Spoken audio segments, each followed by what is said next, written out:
weltare ɓiɓɓe fulɓe andu diine maɗa fedde heblo sukaɓe Afrique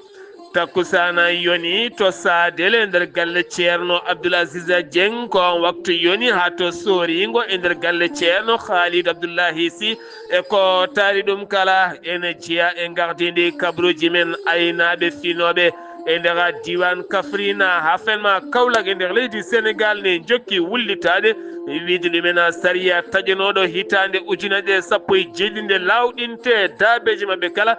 gasi gam teskede wuyɓe hewde hen to leydi Mauritanie. Gendarmerie holliti ɓe teɓima toon to Darou Naima galle luwaɗo tawne fewni hen tufam konjama taw koye hinde fina tawa haɗam innita simsima hewɓe hen nanggama ko ɓuuren hewde ko hoɓɓe gona e leydi he jeeya to leydi Mali ɓooyata kene tolle ujunnaji ɗiɗo harbiyanke joƴƴinɓe armeji mumen e catala wonande koyɗe jaam e garde gola général Ismaïla Wague holliti ɓooyata maɓe natine armée leydi ndi caggal jaltugola wonde ɗo hen leyɗele tati CEDEAO Mali Burkina Niger wonande gollotoɓe mabɓe taweteɓe CEDEAO golle mumen ɓooyata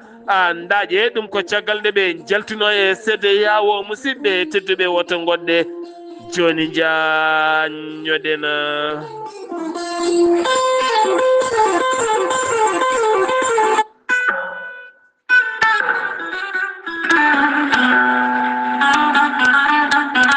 Amadou Ndiaye solaire ballal Allah ari tan ko wallodirde e mon ittande mon niɓɓere e ɗomka kame caɗele kala.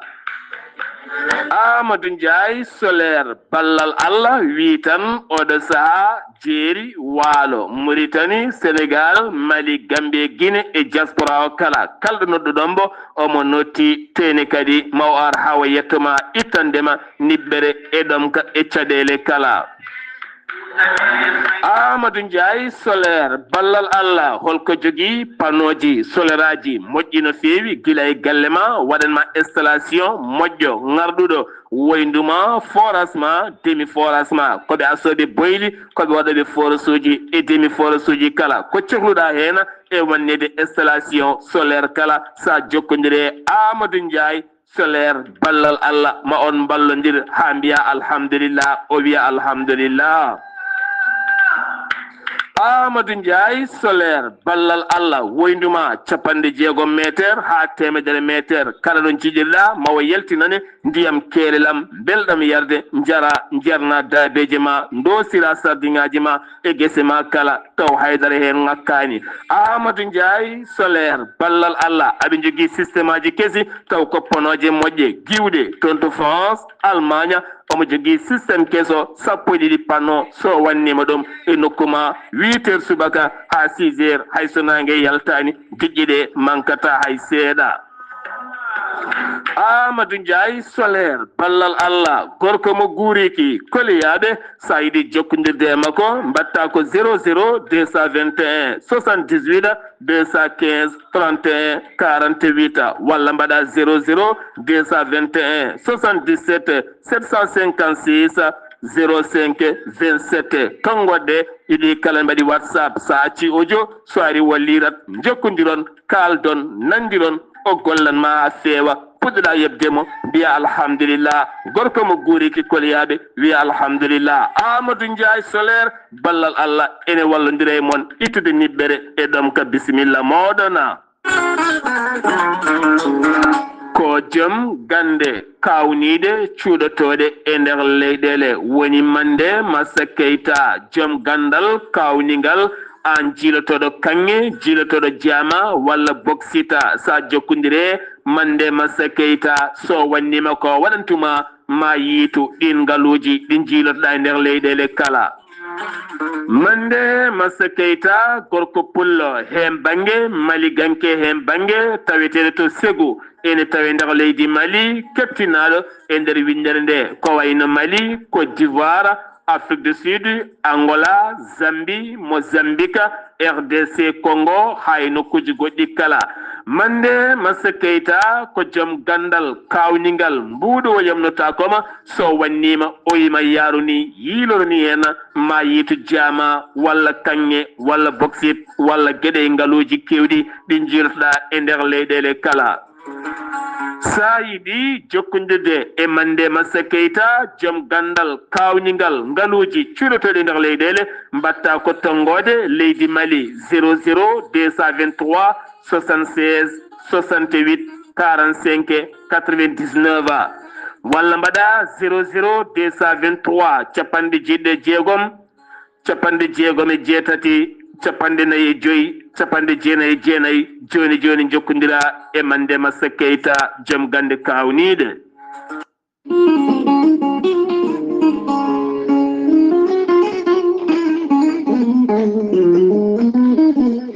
aadi bil aadi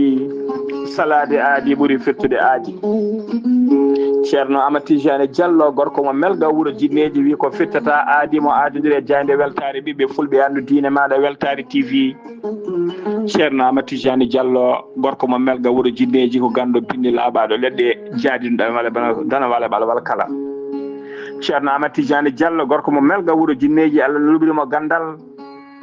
e hattani dendagal rafi mbawɗa wondude kala so tawi oɗon maldana balɗe tati tawa ka wi alhamdulillahi rabbil alamina ceerno Amadou Tidiani Diallo gorko mo melga wuuro jinneji ene yawrani ɓen ɓe koyɗe musoje ɓalli musoji koyɗe ɓuutoje ɓalli ƴakkoji kala ceerno Amadou Tidiani Diallo enen safar rafiji kewɗi ɗe jiida cirol ceerno Amadou Tidiani Diallo ne yawrani ɓe worɓe wonduɓe prostate ustoraɓe gorago yawɓe yitade koye mumen e jippiɓe leece kala ceerno Amadou Tidiani Diallo ne jogui leɗɗe e fannuji ɗiɗi e on fannu hen leɗɗe ko leɗɗe jarateɗe keddiɗe leɗɗe urete so tawi a waɗi wirnuma ni joni joni mbiya alhamdulillahi rabbil alamina ceerno Amadou Tidiani Diallo gorko mo melga wuuro jinneji omo andini dendagal kilineɓe makko e oɗo saaha joni omo tawe to leydi France kala jiɗɗo jokkodirde e makko numéro makko téléphone kadi ko numéro WhatsApp mbatta ko 00 336 04 04 66 27 ceerno Amadou Tidiani Diallo gorko mo melga wuuro jinneji en andini dendagal kilineɓe makko wonde base makko de tawe to Dakar en tawe ɗon mi ñii ko ne wiye ceerno Abdoulaye Diallo mbatta ko 77 714 94 15 ceerno Amadou Tidiani Diallo ngam hoybitande tawateɓe lappol palol dande maaɓe ɓe Mauritanie e Sénégal omo andine bandiraɓe wonde base makko ne tawe to Dagana ha to Rosso Mauritanie kala ene tawe ɗo sehil makko ne wiye ceerno Amadou Dia gorko mo leeraɓe ceerno Amadou Dia mbatta ko 77 537 79 28 ceerno Amadou Tidiani Diallo gorko mo melga wuuro jinneji base makko to Nouakchott tawte to légal 6e hakkude robine 4 e robine 5 ene golla ha no hannirta ni en tawi ɗon mbiyi ko kala jiɗɗo jokkodirde e makko noon mbatta ko 41 05 13 85 walla mbaɗa 46 94 21 91 ceerno Amadou Tidiani Diallo gorko mo melga wuuro jinneji ko labɗo reedu ko malaɗo woni ko ganduɗo golle mum tigui tigui nunduɗo sanne sanne mbadden dando faade makko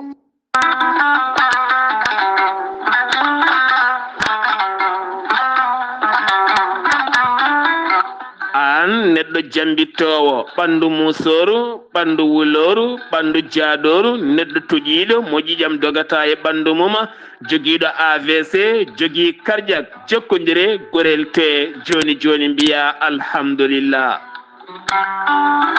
gorel te ko haako moƴƴo iwru ko to koridinoro ari ko wallude e safrude ha moñi kala yiito hen hoore muɗuma a neɗɗo toƴiɗo yahata juma yahata jama ɓandu musoru koyɗi musoje keceji musoje joguiɗo AVC jogui cardiaque yogay ñabbuji goɗɗi kala sa jokkodire gorel te joni joni jiitoɗa hen hoore maɗa gorel te ko haako moƴƴo iwru ko to koridinoro ala rewam ala effet a yittat ko jamireɗa mbaɗa hen aɗa yara aɗa yiito cellal ɓandu maɗa sa yiɗi jokkodirde e gorel te jahata koto site mabɓe internet a mbaɗa www.gorelte.com ma janggan hoore maɗa kala ko gorel te safrata kala so tawi ko tongode gurelte jidda hebde gonda ko to leydi Mali Bamako jokkondirta koye Amadou Tidiane Keneme o tawete koto Badala Bogo batta ko 00 223 78 11 09 39 walla so tawi gonda koto ñorodi Sahela jokkondirta koye Daouda Sare batta ko 00 223 72 68 11 54 so tawi gonda koto Dakar to an jokkondirta koye Baba Seka mbatta ko 77 882 71 02 so tawi noon gonda koto Zambi jokkondirta koye Abdoussalam Ba to Kittoya mbatta ko 00 260 07 62 00 93 83 so tawi gonda koto leydi France jokkondirta koye Haruna Ngayda mbatta ko 06 50 99 64 43 so tawi koto États-Unis d'Amérique gonda jokkondirta koye Abousso Kawral Fouta Business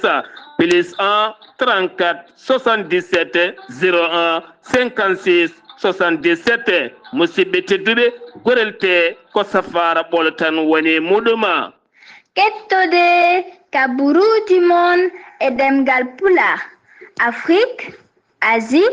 Europe, Amérique, Moyen-Orient, Océanie. Jam nyalle mon musidɓe tedduɓe mawde jeeɗiɗi colte hitande ujunnaje ɗiɗi e nogase joyi yonti kumpital men ɗemgal pular ɗo yeeso haalirde he ko musidɗo mon giɗo mon sehil mon Sar Abdoullahi Sarr to karallagal Weltare TV ko musidɗo mon Saydou Abouba tampini aynaɓe nehoɓe jawdi taweteɓe diwana Kaolack Kaffrine kala ko guyka jawdi kamɓe nene jonde mabɓe hanki e tawtorede yogay terɗe laamu ngu ɓe kolliti caɗele mabɓe kay yiddeɓe oɗo saaha konde lawɗinte sariya on gotanoɗo to sur sarɗeji no leydi Sénégal wonno ko hitande ujunnaje ɗe sappo e jeeɗiɗi duuɓi sappo kaso e amande tekkude faade ɓen wujjoɓe jawdi taweteɓe e nder leydi ndi ha e keeri leydi ndi kala ngam teskade kalde paltuɗa yitere faltete ko jawdi ma kalde moɓɓuɗa yitere seeɗa sa moɓɓiti a yiyata haydara e ko neheɗa ko yiddeɓe noon ko oɗo saha laamu ngu nde daroto darde timmude ngam walludeɓe beele kadi yiɗo hen jawdi ene wona e kisal timmungal no feewi toon to Kaffrine keddotoɗen on réseau de hande wo limtete koye réseau nataway heege ngam teskede kene tolno sappo e ɗiɗi ujunere foyre oɗo saaha kay so tawi defi bottari hirande ko caɗele haalaka ni kaccitari wi noon wonande ko Daouda Badji wonande chef de bureau régional ko fate nden kay kisal nguura ngam teskede hitande hikkange ala ko soña ko barkini ko fate banggue remru kame gueɗe paɗin fannuji kala ɓe kolliti noon o saaha heege koko jogori nadde e nder oɗon diwan kala jagoɗo hajju e umra mo leydi Arabie Saoudita waɗi jillu mum nder leydi Sénégal ɗum ko hanki o dañi noon jaɓɓede toon to galle lamorgo to o jooɗodima e mawɗo leydi ndi hono Bassirou Diomaye Diakhar Faye kanko addimo ko yidde hesɗitinde yogay gueɗe e ɓamtude ko fate banggue gueɗe hajju taw kadi ko hajjiyankoɓe ɓe leydi Sénégal ko wayno udditde bureau visa taw kadi wawa newnanade ɓeena e yurnitade kadi wonande limore nde Sénégal taƴana kene boye ujunnaje sappo e ɗiɗi e temedde jeetato e capanɗe jeegomo hajjiyanke kala hitande ɗen gueɗe kala ma ƴeewe holno wawata waade kanko on Tawfik Ben Fawzeyni o holliti hesɗitingol ha ɓuura moƴƴude ɗum koye kaldigal hakkude makko e terɗe tambiɓe hajjiyankoɓe ɓe leydi ndi Sénégal hijjore hikkande noon siftinde moon woni yaadu ndu ko sappo e jeeɗiɗi ha nogas e nayyi lewru mai e nder nde hitande taw ko gartagal ngal ko sappo e ɗiɗi ha nogas e lewru juin so haaji jomiraɗo wonande ɓen hajjuyoɓe eɗen ñaagui jomiraɗo ɗon ɗo binditagol ngol fuɗɗi guila alhamisa hanki o waɗi yontere nde enenne kadi inde men noddete toon to suudu Allah teddundu ha juuroyade annabi o sallllahu alayhi wa sallama keddoɗen koye leydi Sénégal bouleta mawninowo dote ɓeni ɓe yeroba kono ɓuuri handude koye wiyede yero so on debbo nottotoɗo inde Alima Fall nangiraɗo ene yeeɗen morle ɗe o yeyata ɓeɗon rewɓe ñawore makko yani hande o kankoye mati mbayi ñawore mabɓe yani ne wonde house ndiaya ɓeɗo toto kala ñawore mabɓe yani hande to tribunal Pikine Guédiawaye kanko on noon Mati Fall walla mbiyen kanko on Mati Ndiaye kanko e Alima Fall ɓen yeynoɓe ɗen morle taƴanama duuɓi ɗiɗi e kaso kono ko lebbi jeegom ferme tawɓe jiyata nangue goto maɓɓe kala ne yoɓa temedere ujunere wonande caisse de dépôt so tawi ko house Ndiaye o noon taƴana kañumne ko duuɓi ɗiɗi e kaso kono relto ko lebbi tati yiyata nangue ene yoɓa 400 ujunere caisse de dépôt ɗum noon koye yeydeɓe ɗam gujam ɗam rewɓe gujata e mumen beele ene daña dote mawɗe taw ganduɗa ko rafiji ɓooli goni e dow muɗum toon to Saint-Louis naggama toon laylaytol funtoɓe koɓe sappo e tato wiyaɓe teɓ he nayo ko rewɓe kamɓe ɗon ɓe nanga koye funtiji to banggue ɗanninde yimɓe ñamde haalisa janayi to banggue waɗande jomumen sifa cellal ɓalli e gueɗe parɗin fannuji kala ngol laylaytol noon wonande gendarmerie police ene ndewidigol ƴewde kay nangude ko heddi en ko kala taw ɓen jayyaɓe ɓe maɓe gon 50 jayyaɗo ɓe ñamana ko 100 ujunere ɓe namana ko 120 guila e ɗanninde yimɓe e sifa mbadi rawani lawol e funtiji goɗɗi kala ngam teskede o saaha ɗi laylayti kay aɗi tampini ɓen yidɓe nande gueɗe beloji fittanu men ha nata e wone gueɗe wona kay haalisaji men kala jeehi ha laaɓi jeheten ko ton to Agnam caggal seppoji bannuɗi toon e ittugol wutte teddugal Farba Ngom wonande ndu suudu ñawari ndu Matam hanki darima ɗon e yeeso mayru e tawede jinnaɓe ɓen sukaɓe tato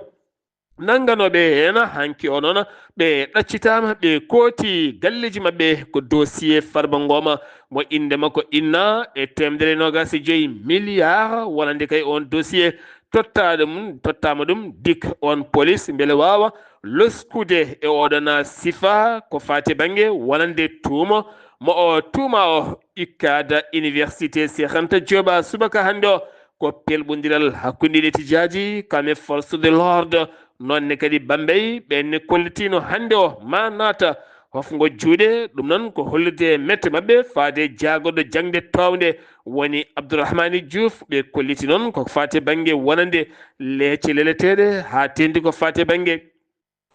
leɗɗe cafroɗe ko fate banggue restauration eɗen gueɗe kala hande jeeɗiɗi balɗe tati ɓe kolliti koɓe natanoɓe hofgo juuɗe timmugo ngam hollide mette mabɓe ko fate West African énergie mo tuuma ɗum wonande Samuel Sarr gonnoɗo jagorɗo e laamu gonnoɗo hooreji Sénégal woni Macky Sall hanki o hujjiyankoɓe makko ɗaɓɓirino ñawowo sari leydi ndi nde o accitti hay soko tawi koye dow sarɗi ko adi ñawore makko noon latto ko 17 nduɗo walla mbiyen 12 nduɗo lewru février ɗum noon ko jofede mo piɗeli 6 piccal 17 milliard copreye franc CFA wi Moustapha Ndiaye gonnoɗo hooreji leydi Sénégal hono président Macky Sall yiyama hanki toon to États-Unis d'Amérique ɗum ko caggal iwdemo toon to Émirats Arabes Unis toon to États-Unis d'Amérique o yiyama e diɗɗal jonde wawde joɗade e kala hitande ɗum noon fuɗɗi ko guila hitande 1953 États-Unis d'Amérique kala alhamisa taw koye lewru février taw ko alhamisa gadiɗo e lewru février ma jonde jooɗo nden jonde rendinta ko dawriyankoɓe e faggiyankoɓe e diineyankoɓe kamɓe kala ɓe jooɗoɗo disodirde e yewtidde gueɗe faggudu gueɗe diine kaldigal guele kadi jamne ɓeydo dumade e tawtorede ndeɗon jonde wonande hooreji leydi Amérique Donald Trump kanko on Macky Sall jungo e jungo ɗo henna kay wonande diplomatie hakkude Amérique kame Afrique yolbi ɗo Amérique yaltini jungo mum yogay calɗi cate balloje taw koye Afrique ngam yuritade ɗo e lebbi tati paaɗi ɗi ɗon wonde hewɓe goyata guilto jangde safara e giyankoɓe dogamol to en kala e nder Afrique pelle kewɗe dartini golle mumen hewɓe kay o saaha ene jogori joɗade taw gollani ɗum uddi kumpital men ɗemgal pulaar leydi Sénégal paaɗen koto leydi Mauritanie gardiɗo partita wassula woni hammadi wulde sidi muhammed muhtara jafɗon yillima yogay dawri yankoɓe ha tenti noon sarɗiyanke dawriyanke bihamda obeydi o yillima kadi eɓen dawriyankoɓe hewɓe ngam juurade ɓe yewtidde mabɓe sifa gonangal wonande dawrugol leydi Mauritanie kola ɗum ko kadi caggal nde ɓe jooɗidi e jagoɗe gueɗe nder leydi kame jacingol laamu ɗon ɗo ɓe keɓonto jonde kaldigal ɓiɓɓe leydi kala ala hen diwaɗo e sifa kay wonande ngal ɗon kaldigal hay goto ɓeydude jokkodirala hakkude leydi Mauritanie kame Algérie hoorejo leydi Mauritanie neli jagorɗo hakkude leyɗele mum woni Mohamed Salem wol Marchioga tawama hanki to Alger laamorgo leydi Algérie ngam yettinde ɓattake giwɗo e Mohamed Cheikh Al Ghazouani faade tebuna hoorejo leydi ndi ngam ɓeydude jokkodiral kame cehilagal hakkude ɗeɗo henna leyɗele ɗiɗi kala keddoɗen koye leydi Mauritanie to leydi Mauritanie keddotoɗen wonande police walla mbiyen gendarmerie national leydi ndi yiiti toon to Darou Naima tawi nder Nouakchott taw kadi koye sifa wonande kabruji ɗiɓe ñukidi haɓe jii galle luwaɗo ene fewna konjam taw ko hinde traditionnel ɗaɓe inniri sim mi anda ko firti ɗum sim noon ko jaram ɓe koltiɓe tawi toon bidon ngaji kewɗi ɗiɗe bidon mo 20 litres bidon mo 25 litres tawni tawi hen ɗam konjam ɗam ganduɗa hendu mum welani ɓe kolliti dañiɓe ɓe nangi hen ko wona ɗum ko noon ɓe mbawi dirguidde toon ko heewi aɓe ndewidi wonande kay ɗeppele ngam addande cellal ɓalli wonande ɓiɓɓe leydi ndi koɓe iniri usine drogue taw ko konjam faade ɓiɓɓe genni ndi hewɓe ne jara ɗum taw koye siffa traditionnel kono noon wayi tan kono sonkum sa yari ko sangara tan Mauritanie haytini ngol kaytingol ko contrat moɓe ciifodiri e transport pétrolien mo ganduɗa chinois taw kadi wonande on navire kañum kay ko navire jeeygu ko fate banggue wonande on gaz ngarɗuɗo jaltintinoɗo toon to woyndu hende ɗo e dumunnaji garoyoji ɗum ko caggal nde États-Unis de Amérique mairie fawde ko teddi fade ngal gollorgal Mauritanie yatiri caggal sifande 50 millions ko preji dollar hakkude mabɓe e ngal ɗon wonande hakkon mabɓe e ngal ɗon gollorgal tawrah zeyna hanki o jamma ko galle goto e gollotoɓe e jagorɗo ñawoje mo leydi Mauritanie ko appartement mo yana hanki jamma joguitiɗo laaɓi dañi ganjemo ha wona wat hôpital hawre wonande on vidéo jaltuɗo police nottime hen woni hollirɓe noon won piyanɗe ɗojji hen ko wona ɗum ko noon kanko on baɗɗo ngal baɗala o wattidi ko nangguede wen peƴƴerde leydi teskama haaɗi ndiwowa ehla en ka Mauritanie jurade toon to Nema ne tawi nder état mo hawdila sharqi ka wattidi juroyade ko toon to Kifa ne tawi nder état mo Asaba ɗum ko hollirede météo no hollitiri ka wawata no jurade ɗeɗo henna wonande ben peƴƴe ceene jippotoɗe siftirmo ne kala saahaji so ngari keneli gonduɗe ceene ne keewi ubbude yogay pistiji ha ganduɗa wonani auto haalaka avion ngam yaade ɗi nokkuji to leydi Mali wona e ɓe tan fuɗɗi uddede kasoji ɓen haaloɓe laylayti rendo ko wayno réseaux sociaux on biyeɗo Asteli Tarawore ko suka debbo waɗa mandade dépôt o yahani goto wonde guitere ni tigi lulita onne kadi ɓe rewɓe ɗiɗo kala beddama e kaso ñawre mabɓe jogori latade kono gase 5 lewru mars jayde no hollitani koɓe kaali ko jofade gurdam leydi Mali kame autorité ji leydi Mali duuɗe jaaɓi ha tirɗe leydi Mali ha hande ne jokki hofgo juuɗe guila no gase 7 lewru janvier ndu mayduɗo hen ndu guila nden koɓe artuɓe e gullitali mabɓe wonande kayya wonande koɓe ɗaɓɓe walla wonande kay hujjaji mabɓe toɓɓe kaldanoɗe guila 2017 hittande ujunere 17 ha hande ala ko gasi ko fate banggue kamɓe jangguinoɓe jangde towde tenti noon université mo Bamako Ségou campus aji mum kala ko gudduɗi fédération nationale wonande association taw kadi ganduɗa ko élevaɓe kame étudiaji e parents de étudiants ji kamɓe élevaɓe kala kolliri fayre mumen e jangde hitande hikkande so tawi kay woni ala ko gasi haydara ya taw kay kamɓe ne jogori moƴƴande suka mabɓe gon hofgo junno jogori dartade ko ñalawma janggo haaɓe ƴeewa so tawi kay toɓɓe ɗe ɓe gulliti ɗe ma laamu ngu artu hen walla ala ɓattiɗo imam mahmoud diko kam bifta to Bamako on biteɗo Dawouda Magassa ko on bifta caggal julal gueƴe ɗo yaltanno jama taw kadi mo jiya e terɗe CMAS mo imam mahmoud dikko ñande alarba hecci hanki caggal julal gueɗe yaltanno jama ko ɗon oto dariɗo sagataɓe mum ko ɓen biftimo nawimo andaka noon haɗo hen to nawa tawo kanko on ɓattiɗo imam mahmoud diko jokkodiral hakkude armée leydi sénégal e armée leydi mali ene ɓeydo ɗum noon ko caggal jillu jagoɗo konu mo leydi sénégal woni biram diop e délégation timmuɗo tawama hanki o to Bamako lamorgo leydi mali jaɓɓimo ko nando makko wonande Sadio Camara jagoɗo konu mo leydi mali ko ɓeydude jokkodiral hakkunde leyɗele ɗiɗi ngam tambade ndenka e kisala ha ɓuura yarude yeeso jagorɗo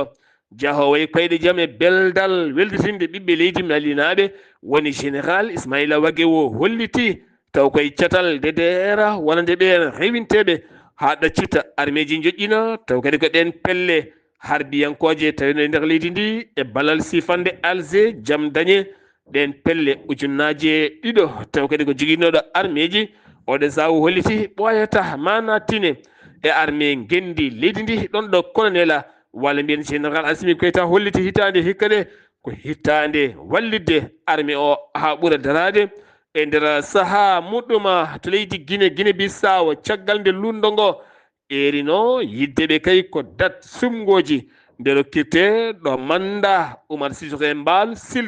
siltata ko nogasi jeeɗiɗi kono cour suprême ɓeydanimo e oɗo henna manda ha nogasi tati lewru septembre walla ni 10 octobre lundo ngo noon holliti jaɓani ɗum hay loppeta yiddemo ko joɗade laamu kanko nanki o haali o holliti yoɓe ndeeƴ ala kala ko waɗata laamu kanko wi ko manda goto waɗata ɗum noon so tawi kay ko ñawore leydi ɓeydinimo mandama ko ha nogas septembre 10 octobre ɗum sumgoji koko mbaɗata e nder leydi ndi kala Yahya Hayraba Kaba ko jagoɗo ñawoje mo leydi Guinée Conakry tawaɗo to zére coréenne hanki yilloyademo yogay cuuɗi dumbirɗi tawaɗi toon ko yi toon ko kayne ɓurti no feewi ko jowodire o holliti ma o yindire CNT wi ko suudu sarɗiyeji leydi Guinée ma o naw toon sariya goto beele on o ƴeewa somo wawi ñawanede ɗuma hankkadi ni hewɓe dumbaɓe mbanne jawe cogdi tawɗi mbawi golloyade mbawi yaade kono ko jaw renata ɗum e oɗon sifa to leydi Côte d'Ivoire jango wannogo e nder cas militaire ha bobo wanno ko nogase 2 avril 2021 on jofaɗɗin peɗeli ɓattiɗo Laurent Gbagbo no feewi biyeteɗo Damana Picasso darima yeeso suudu ñawore kono ka ñawore makko yanata ko 12 lewru février ɗum noon o saaha procureur ɗaɓɓiri juge o nde o sokete duuɓi nogase kaso kono kadi o fawe ko preje jonde taw ko amende ɗum noon hollitiɗoma wonande ko procureur ɗaɓɓiɗo oɗon sifa o gollotoɓe ɗe leyɗele tati AES leydi Mali Burkina Niger ɗum ko caggal nogase jeenayi lewru janvier manduɗum ɓe jalti ha laaɓi e CEDEAO yimɓe mabɓe ma won 150 gollotoɓe e CEDEAO golle men gasi ha laaɓi ɓe keeɓi carte mabɓe wonde golle mabɓe gasi kono kadi ɓe jokki hebde joɓɗele mabɓe ɗo ha fin septembre kono ɗo saaha ɓe natti andade ko yahata ha gasi e CEDEAO ɗon ɗo yimɓeɓe kollira hankkadi ni ɓayde mawɓe mabɓe jalti kamɓene golle mabɓe cilti ha laaɓi ko fate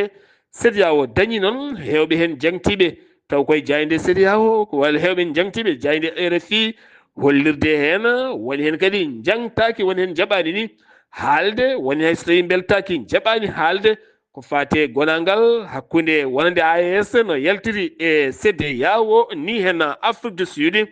Cyril Ramaphosa ko hoorejo leydi ndi discours makko hanki o holliti Afrique du Sud jaɓata hersinede e yeeso woni leyɗele ɗum ko caggal nde États-Unis de Amérique hooreji leydi mum kesso Donald Trump holliti jofade peɗeli Afrique du Sud ne wujja leyɗele population mum ɗum ko caggal sariya kesso mo leydi Afrique du Sud yaltinno leydi ndi kala ko leydi état kado état sohli waynotako ƴettat ten hay mbuɗo yoɓata Amérique holliti ɗum ko yeeyam doolago Afrique du Sud laamum holliti ɗum ɗo henna kadi ko jofade yidde famɗinde autorité ji leydi muɗuma to Congo bra Congo Kinshasa Belge Congo najo jofanoɗo peɗeli e kuddata mankuɗo bannoɗo hitande yawtunde contre Félix Tshisekedi on ñawanoɗo hen caggal lebbi jeetati hanki accitama hooti toon to Bruxelles RDC Congo hoɓelmo M23 hanki ɓe mbaɗi meeting mawɗo no feewi to ngoma stade hewɓe natino kono leelani tan won piyanɗe otti leelani hewɓe carodiri ɗon noon wonna piyande ɗe koyno ko mbiyata wasilendu en tawe e nder Nord Kivu kono ɗum ko noon piyande ne jokkuno so tawi hoɓɓel noddino jaam ha ñalawma janggo jonde teskade wonande jaam beele ne duumone arta toon to RDC Congo to jolam jabberi jeyeten kon to Syrie France ne ɓeyde jokkodirala hakkunde wonande Emmanuel Macron hoorejo leydi France mo l'Élysée Kame Ahmed Al Saba ɗum noon ko kaldigal hakkunde mabɓe Macron bismima momo to Paris laamugo leydi France ɗo e jonte garoje kanko lamɗo leydi Syrie gonɗo e jilluji mum yidde mahatade leydi Syrie ɗum ko caggal duuɓi wonande kay laamu Bassar ko laamu jamdi tan ha diplomatie mum usti no feewi Washington jeeten ko toon to Washington holliti ma faw ko teddi fate laylayti ɓen yeeyoɓe pétrole Iran yeydi ɗum toon to Sine ngol laylaytol ngol alda yamirore tawno Iran pétrole mum so yeyama koko wallidde armi mum ha ɓuura hewde doole Amérique holliti kala navire walla ɓen joguiɓe ndin juɓɓuɗi ko teddi ma fawi e joomum Israël waasi koninko mum ɗiɗo ɗum ko hanki pelɓodiral jeetato gañima hen toon ɗon koto banggue hirnangue Gaza wichen israélien mo mbiyata Sanel 13 on holliti ɗum hanki Gaza ken tolno e capanɗe jeegom ɓandu woni ko yiita e tule ceene hani ko hirnangue Gaza wi Ahmed Basal taw kadi ganduɗa ko on toppitiɗo ko fade ɓen gurdam civil en capantate jeeɗiɗi ɓandu yiita koto Jabaliya nogasi jeenayyi ɓandu yiita koto Sati andaka noon ɗo ɓalli maɓɓe puɗɗi bonde ɗo hen musidɓe tedduɓe ɗum ɗo hen wonno kumpital ngal min gaddanno moon kikiɗe hande o ɗo yeeso haalirde he ko musidɗo moon giɗo moon sehil moon Sar Abdoullahi Sarr moon dulumaji to karallagal to ko musidɗo moon Seydou Abouba muluk Seydou gorgol so haaji Allah rahmanu ala ko faddi mon ketto ñalawma janggo musidɗo men giɗo moon sehil moon Wali Abouba kettimala ki jam yo jamal hiranena